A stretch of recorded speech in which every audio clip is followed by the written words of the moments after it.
مور جتنا اب خوبصورت ہے اس سے کئی زیادہ جنت میں خوبصورت تھا۔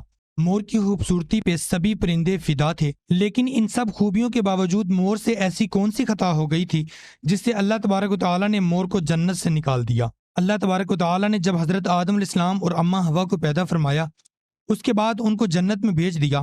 وہ دونوں جنت میں بہت ہی پرسکون رہتے تھے، بہت ہی لذیذ میوے پھل کھایا کرتے تھے، لیکن ایک اناج جس کو کھانے سے اللہ پاک نے انہیں منع فرمایا، اور وہ اناج گندم تھا۔ کیونکہ شیطان حضرت آدم علیہ السلام کی وجہ سے ہی جنت سے نکالا جا چکا تھا، اسی وجہ سے شیطان کی حضرت آدم علیہ السلام سے دشمنی تھی۔ شیطان یہ چاہتا تھا کہ وہ کسی بھی طرح حضرت آدم علیہ السلام کو جنت سے نکال دے اور ساتھ میں اماں ہوا کو بھی جنت سے نکال دے۔ جب شیطان کو یہ خبر ہوئی کہ حضرت آدم علیہ السلام کو تمام میوے کھانے کی اجازت ہے لیکن گندم کھانے کی اجازت نہیں ہے، تو شیطان انتقام کی آگ دل میں لیے جنت کے دروازے کے پاس بیٹھ گیا اور 300 سال تک وہاں پر بیٹھا رہا کہ کوئی جنت کے دروازے سے باہر آئے اور شیطان اس سے بات کر سکے۔ ایک دن اچانک سے مور جنت سے باہر آ گیا۔ شیطان اس کو دیکھتے ہی بہت خوش ہوا۔ شیطان نے پوچھا، اے خوبصورت پرندے، تم کون ہو؟ مور بولا، میں مور ہوں، اب تم اپنا تعارف کرواؤ۔ شیطان نے جواب دیا کہ میں عالم کروبیہ کا ایک فرشتہ ہوں، میں اللہ پاک کی عبادت سے ایک پل بھی غافل نہیں ہوں۔ میں چاہتا ہوں کہ میں جنت میں جاؤں، وہاں کی نعمتوں کا اپنی آنکھوں سے مشاہدہ کروں۔ شیطان مور سے کہنے لگا کہ تم مجھے جنت کے اندر لے جاؤ، میں تمہیں 3 ایسی باتیں بتاؤں گا جس سے تمہیں ابدی زندگی حاصل ہو جائے گی، تمہیں بڑھاپا اور بیماری نہیں آئے گی، تم ہمیشہ جنت میں ہی رہو گے۔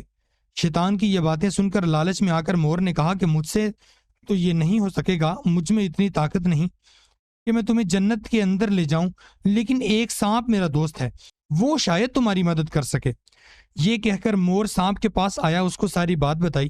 سانپ بھی شیطان کی باتوں سے بہت خوش ہو گیا، پھر شیطان کو اپنے منہ میں چھپا کر جنت میں داخل ہو گیا، اور یوں شیطان اپنی چال میں کامیاب ہو گیا۔ جنت کے تمام نگہبانوں کو یہ معلوم تھا کہ شیطان یہ چال چل رہا ہے اور جنت میں داخل ہو چکا ہے۔ فرشتے شیطان کو جنت سے نکالنے لگے، تب ہی اللہ پاک کا حکم ہوا کہ اس کو ابھی جنت میں رہنے دو۔ وہ فرشتے اللہ تبارک تعالیٰ کے حکم سے رک گئے۔ شاید یہ حضرت آدم علیہ السلام کا امتحان تھا۔ شیطان حضرت آدم علیہ السلام کے پاس اور اماں حوا کے پاس جا کر اپنی محبت کا اظہار کرنے لگا۔ وہ دونوں ہی شیطان کو پہچان نہ سکے کیونکہ ماضی کے مقابلے میں شیطان کی شکل تبدیل ہو چکی تھی۔ شیطان کہنے لگا، میں چاہتا ہوں کہ آپ دونوں ہمیشہ جنت میں اسی طرح زندگی گزاریں، ہمیشہ خوش رہیں۔ حضرت آدم علیہ السلام اس کی بات بہت غور سے سننے لگے۔ شیطان نے کہا، اگر آپ میری بات مان جائیں تو آپ کو جنت کی اور بھی سہولتیں ملیں گی۔ حضرت آدم علیہ السلام شیطان کے بہکاوے میں آ کر کہنے لگے کہ یہ کس طرح ممکن ہے؟